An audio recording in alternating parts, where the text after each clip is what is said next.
Disinilah letak sekte darah dan tulang. Roh di Chongjing bergegas ke sini setelah melarikan diri. Kakak kedua, selamatkan aku, kakak kedua, selamatkan aku. Di Chongjing berteriak, dengan ketakutan dalam suaranya. Dari aula utama, seorang pria berjubah abu-abu dan membawa seutas tulang di dadanya keluar. Tulang putih di dada pria ini ternyata adalah kepala, yang terlihat sangat menakutkan. Orang ini adalah kakak kedua di Chongjing, Tan Rongkun. Orang ini berkali-kali lebih kejam dari di Chongjing. Hanya saja ketika tuan mereka belum mati, Tan Rongkun sangat pandai berpura-pura sehingga pemimpin sekte Jiang tidak percaya kakak laki-laki keduanya akan melakukan hal seperti itu. Adik laki-laki, apa yang terjadi? Mengapa jiwamu hanya tersisa secercah saja? Di mana tubuh fisikmu? Bukankah aku memintamu untuk menghancurkan sekte jiwa iblis kakak muda ketiga? Kenapa menjadi seperti ini? Tan Rongkun memandang di Chongjing dengan heran dan bertanya. Sambil berbicara, tengkorak di dada Tan Rongkun benar-benar memancarkan cahaya hijau redup.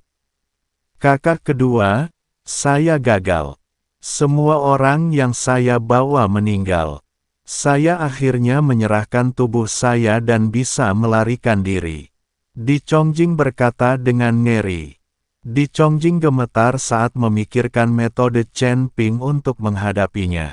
Bagaimana ini bisa terjadi? Apakah adik laki-laki ketiga lebih kuat darimu?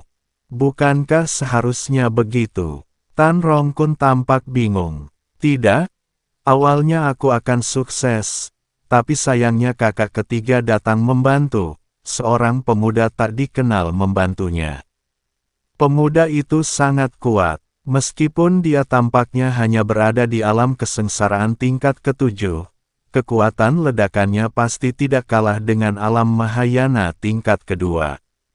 Dan pemuda ini juga memiliki cambuk ajaib di tangannya dan tanda dari dinasti Xiao. Sungguh luar biasa. Di Chongjing menjelaskan, tanda dari dinasti Xiao. Mungkinkah itu pangeran dari dinasti Xiao? Tapi aku belum pernah mendengar bahwa pangeran dari dinasti Xiao memiliki kekuatan seperti itu. Tan Rongkun sedikit mengernyit dan berkata dengan sungguh-sungguh. Tidak, aku kenal pangeran Xiao. Pemuda ini jelas bukan pangeran Xiao. Aku hanya tidak tahu apa hubungannya dengan.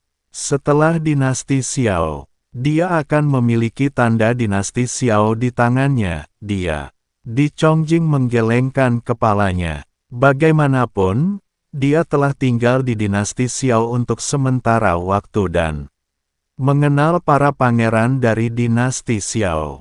Lalu kenapa kamu tidak menggunakan seruling tulang untuk memanggil monster-monster untuk menghadapinya? Pasti ada banyak monster-monster di hutan lebat dekat sekte Soul Demon. Seharusnya mudah untuk memanggil ratusan monster-monster sesuka hati, kan? Tan Rongkun terus bertanya, hei, jangan sebutkan itu. Aku menggunakan seruling tulang untuk memanggil monster. Sayangnya, anak laki-laki itu sebenarnya memiliki binatang mitos dengan api. Meskipun binatang itu kecil, ia memiliki aura yang agung dan menakuti monster-monster itu. Seruling tulangku juga dirampok. Jika aku tidak pintar, aku pasti sudah hancur total sekarang. Di Chongjing berkata dengan rasa takut yang masih ada. Sungguh aneh. Aku belum pernah mendengar tentang pemuda sekuat itu di dunia para dewa dan manusia. Dia memiliki cambuk ajaib di tangannya. Binatang suci macam apa yang ada di sana? Dia berada di alam kesengsaraan tingkat ketujuh, tapi dia bisa meledak tidak kurang dari alam Mahayana tingkat kedua. Mengenai kekuatan produknya, saya merasa apa yang Anda katakan agak tidak realistis. Tan Rongkun tidak mengerti, bagaimana bisa ada anak muda seperti itu di dunia surga dan manusia?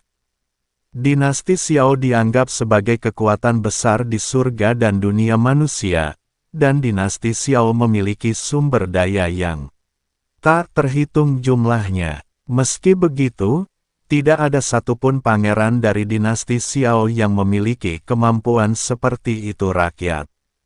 Kakak kedua, aku benar-benar tidak berbohong kepadamu. Jika aku berbohong, aku akan bersedia menderita kesengsaraan surgawi 9 guntur. Melihat Tan Rongkun tidak mempercayainya, Di Chongjing segera mengangkat tangannya dan bersumpah, "Adik keempat, kamu tidak perlu bersumpah. Aku hanya mengatakannya dengan santai. Pergilah dan bentuk kembali tubuhmu dulu. Masih ada beberapa hal yang harus kulakukan. Saat aku kembali setelah menyelesaikan barang-barangku, aku akan pergi bersamamu ke Sekte Jiwa Iblis untuk meminta penjelasan." Diperkirakan tidak akan butuh waktu Larna untuk menerobos ke alam Mahayana tingkat ketiga. Kemudian kakak senior akan menangkap beberapa biksu alam Mahayana untuk kita latih. Tan Rongkun berkata pada Di Chongjing. Ketika Di Chongjing mendengar ini, dia tiba-tiba menjadi bersemangat dan berkata, kakak senior akan menerobos ke alam kesengsaraan tingkat ketiga. Hebat, metode kultivasi yang diajarkan oleh guru sangat bagus. Kecepatan peningkatannya terlalu cepat. Jika kita dapat menggunakan keterampilan para biksu alarm Mahayana, budidaya dengan darah dan tulang akan lebih cepat. Aku tidak tahu apa yang akan dilakukan kakak laki-laki kedua. Aku masih ingin kamu pergi ke sana secara langsung. Apakah kamu kenal Mu Qing yang belajar dengan kakak laki-laki? Tan Rongkun bertanya. Tentu saja aku tahu. Dia adalah putra dari keluargamu, dan dia mengikuti kakak laki-lakinya untuk mempelajari keterampilan sihir. Keterampilan sihir inilah yang memungkinkan dia mencapai alam Mahayana di usia muda. Tapi bukankah dia sudah melakukannya? Kiri, kata Di Chongjing. Ya, dia sudah pergi, tapi dia bertengkar dengan seseorang. Ini akan menjadi pertarungan dalam beberapa hari ke depan. Kakak senior tidak khawatir sebelum mengasingkan diri, jadi dia memintaku pergi ke kota Nanjing untuk melihat-lihat. Ngomong-ngomong, biarkan keluargamu mengirim beberapa biksu untuk kita. Jika bukan karena keterampilan sihir yang diajarkani oleh kakak laki-laki, bagaimana Mu Qing bisa berlatih begitu cepat? Kata Tan Rongkun, sebenarnya ada orang yang bersaing dengan tuan muda dari keluargamu. Sungguh memalukan, apalagi Mu Qing sangat berbakat. Dia telah mencapai alarm Mahayana tingkat pertama di usia muda. Ada beberapa anak muda yang menjadi miliknya, lawan. Di Chongjing tidak mengerti siapa yang begitu bodoh untuk bersaing dengan Mu Qing, tetapi setelah dia selesai berbicara, dia memikirkan Chen Ping, dan kemudian melanjutkan, tetapi anak laki-laki yang saya temui hari ini lebih kuat dari Mu Qing itu. Kuat? Tapi saya tidak tahu dari keluarga mana. Melihat Di Chongjing seperti itu, Tan Rongkun hanya mengira dia ketakutan, jadi dia melambaikan tangannya dan berkata, adik keempat, cepat pergi dan istirahat. Lalu biarkan seseorang membantumu membentuk kembali tubuhmu. Untungnya, kita punya iblis di tangan kami. Tidak sulit untuk membentuk kembali jiwamu dengan tingkat kekuatanmu. Oke, kakak kedua, kamu harus berhati-hati, aku pergi. Di Chongjing mengangguk, lalu berjalan ke aula utama, siap untuk membangun kembali tubuhnya. Dia tidak menyangka bahwa orang yang bersaing dengan Mu Qing adalah Chen Ping, yang hampir membunuhnya hari ini. Tentu saja, Tan Rongkun tidak tahu bahwa setelah menetap di Chongjing, dia membawa 2 murid dan bergegas ke kota Nanjing. Saat ini, Chen Ping mengikuti Ji Yun di pesawat dan perlahan mendarat di alun-alun kota Nanju. Tepat setelah mendarat, seseorang dari paviliun Wantong datang. Bagaimanapun, kapal udara di tempat ini dikendalikan oleh paviliun Wantong, dan sebagian besar dibawa oleh kapal udara paviliun Wantong. Ketika Chen Ping turun dari pesawat, dia melihat orang yang datang ke arahnya ternyata adalah Master Paviliun Qian dari Paviliun Wantong di kota Nanjing. Meskipun dia tidak terlalu mengenal Paviliun Master Qian, dengan diperkenalkannya Penatua Sun dari Paviliun Wantong.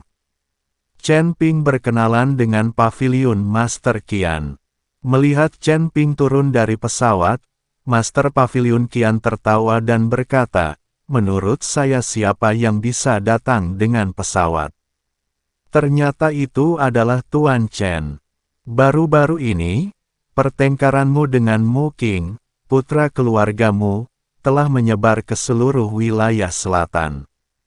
Banyak orang datang ke sini untuk melihat pertarungan kalian berdua. Kami, Paviliun Wantong, juga mendapat manfaat dari Tuan Chen, dan kami telah menghasilkan sejumlah besar uang lagi. Setelah mendengar ini, Chen Ping hanya tersenyum tipis. Dia tahu bahwa berita ini pasti sengaja disebarkan oleh Paviliun Wantong untuk menarik orang dan menghasilkan uang. Tapi ini juga sifat pebisnis. Wantong Ge mengandalkan informasi untuk menghasilkan uang. Paviliun Master Qian, saya ingin bertanya, apakah ada permainan judi untuk pertarungan? Chen Ping bertanya, kali ini, kami, Paviliun Wantong, adalah Ban Kimya sendiri. Apakah Tuan Chen sendiri juga ingin bertaruh? Paviliun Master Qian bertanya.